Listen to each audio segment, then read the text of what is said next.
जो आरजेडी है लगभग 10 सीटों पर पुरजोर तरीके से तैयारियों में जुटी है। उसमें से एक सीट पाटलिपुत्रा लोकसभा सीट भी है। लेकिन नमस्कार, कलम इंडिया न्यूज में आपका स्वागत है। मेरा नाम शैलेंद्र सिंह है। देखिए, आज जिस लोकसभा सीट की चर्चा हम करने जा रहे हैं वो बहुत ही महत्वपूर्ण है, यानी कि वीवीआईपी सीट अगर इसे कहें तो उसमें कोई गलत नहीं होगा। जी, हम बात कर रहे हैं आज पाटलिपुत्रा लोकसभा सीट की। देखिए, जब से यह सीट बनी है तब से यहां से आरजेडी 3 बार चुनाव में उतरी, पूरे दमखम के साथ उतरी, लेकिन तीनों बार यहां से आरजेडी को हार का सामना करना पड़ा है। लेकिन कल हमने आपको ये स्टोरी बताई थी, जो आरजेडी है वो लगभग 10 सीटों पर पुरजोर तरीके से तैयारियों में जुटी है और उसमें से एक सीट पाटलिपुत्रा लोकसभा सीट भी है। लेकिन क्यों तैयारियों में जुटी है, एक एक चीज आपको जानकारी देंगे। आप पूरा वीडियो देखिएगा, कमेंट करके भी बता सकते हैं, आप जानकारी पूरी देंगे आपको। अगर आपके पास भी कोई जानकारी हो तो वो भी जानकारी साझा कीजिएगा। यह सीट जो है 3 बार से आरजेडी जीत नहीं पाई है, लेकिन इस बार की स्थितियां अलग है। अलग क्यों है वो भी जानकारी देंगे, एक एक चीज की जानकारी देंगे।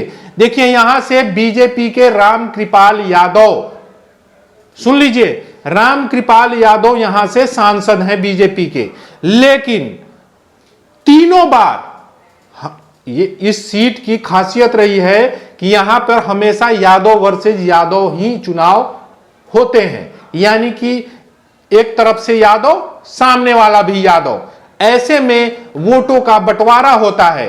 लेकिन इस सीट पर सबसे खास बात यह है कि इस सीट पर वोटों का अंतर हमेशा से 50,000 से ज्यादा कभी नहीं रहा है।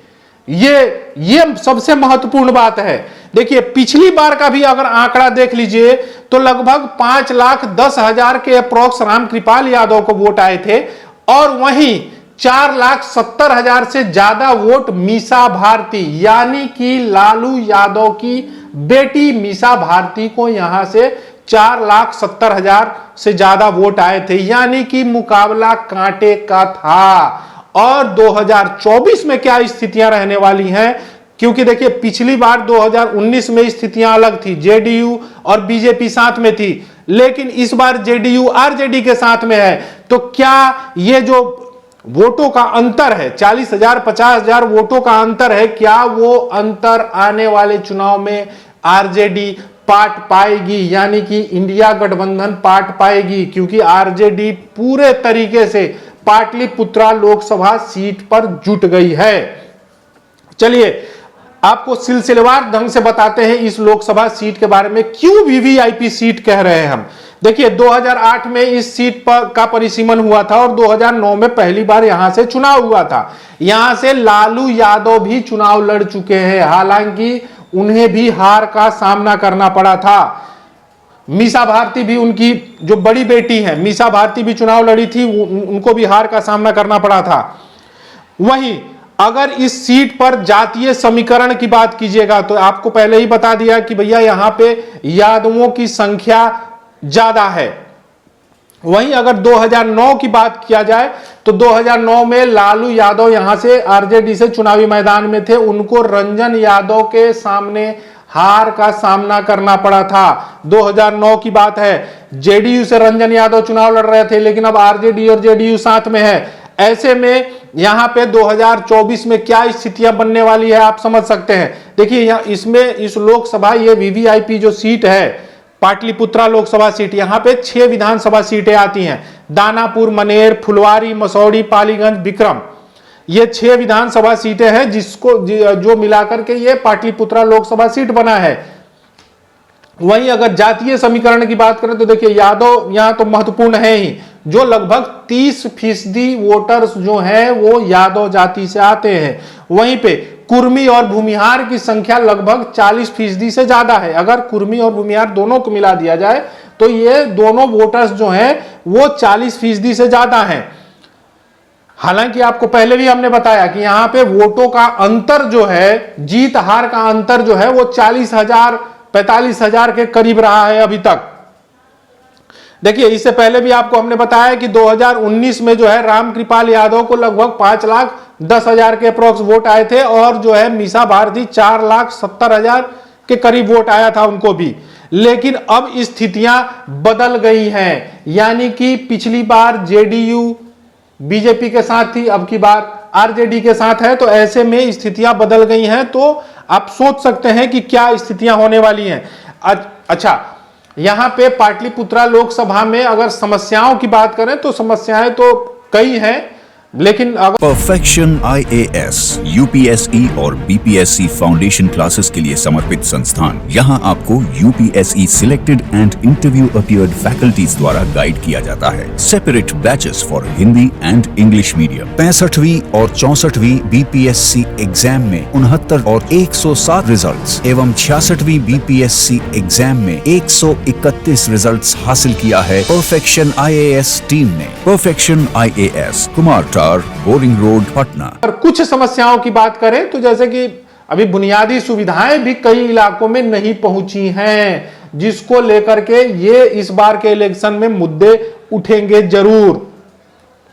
वहीं अगर यहां पर देखिए अभी बारिश का समय है, तो बारिश के समय में भी पानी जल जमाव की स्थितियां कई इलाकों में रहती हैं।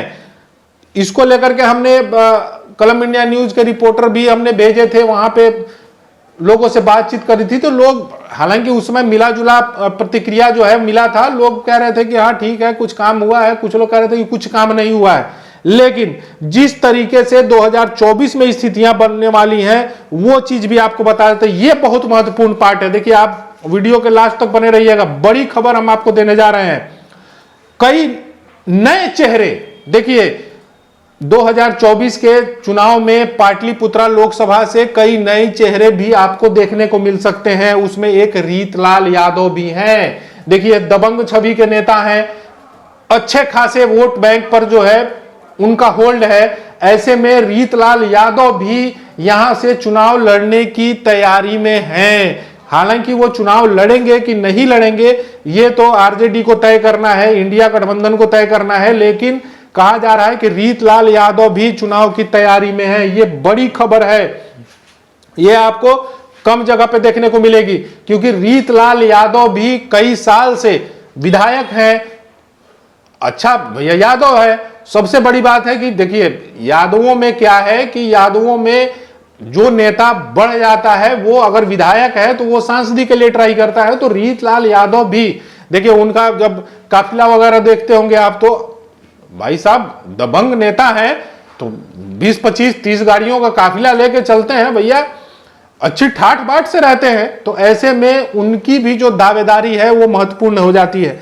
वहीं बीजेपी के लिए इस बार पाटलिपुत्रा लोकसभा सीट को बचाना बहुत मुश्किल होने वाला है। आप लिख के रख लीजिए, क्योंकि पिछली बार की स्थितियां इस बार नहीं होने वाली हैं। अब की बार जो है, जो मान लीजिए कि 4,70,000 और 5,09,000 वोट में अगर आप देख लीजिए तो 39,000 वोट का अंतर है। यानी कि अगर जेडीयू उस समय बीजेपी के साथ थी, अभी जेडीयू जो है आरजेडी के साथ है, तो ऐसे में क्या वो 39,000 वाला जो मामला है, जो वोट जो बीजेपी को गए, क्या वो वोट ट्रांसफर हो जाएंगे? अगर वो ट्रांसफर होते हैं तो बीजेपी के लिए यहां से बहुत मुश्किल होने वाली है। आरजेडी भी पूरकस तैयारी कर रही है पाटलिपुत्रा लोकसभा। अब की बार वो सोच रही है कि अब की बार ये सीट जो है वो जाने नहीं देंगे, क्योंकि 3 बार से आरजेडी कोशिश कर रही है, लगातार दमखम के साथ चुनाव में उतरती है, लेकिन उसको कामयाबी नहीं मिल पा रही है। इस बार की स्थितियां जो है वो अलग हो गई हैं। हो सकता है कि बीजेपी जो है वो इस बार कैंडिडेट बदल दे, यानी कि रामकृपाल यादव को हो सकता है कि इस बार जो है बीजेपी टिकट ना देके किसी और नए चेहरे पर जो है दाव लगा दे। लेकिन आरजेडी की तरफ से हो सकता है कि अगर मीसा भारती चुनाव न लड़े तो हो सकता है कि रीतलाल यादव, लिख लीजिए, हो सकता है कि रीतलाल यादव इस बार यहां से चुनाव लड़ ले। नहीं तो अगर रीतलाल यादव अगर चुनाव नहीं, अगर मीसा भारती चुनाव लड़ती हैं तो रीतलाल यादव पीछे हो जाएंगे। लेकिन अगर इधर से रामकृपाल यादव हो गए, दूसरी तरफ जो है रीतलाल यादव या मीसा भारती चुनाव लड़ सकती हैं, इसके पुख्ता जो है जानकारी मिल रही है। चलिए आज बात पाटलिपुत्रा लोकसभा सीट की आपको पूरी जानकारी देने की कोशिश की कि क्या क्या स्थितियां हैं, क्या क्या स्थितियां बनने वाली हैं। लेकिन अभी तक आपने कलम इंडिया न्यूज को सब्सक्राइब नहीं किया तो सब्सक्राइब कर लीजिए, शेयर कीजिए, कमेंट करते रहिए। कुछ जानकारी अगर आपके पास है तो जानकारी शेयर कीजिए, हम अगले वाले अंक में रखेंगे, क्योंकि देखिए हम लोग लोकसभा को लेकर के ही जानकारी दे रहे हैं। चलिए धन्यवाद।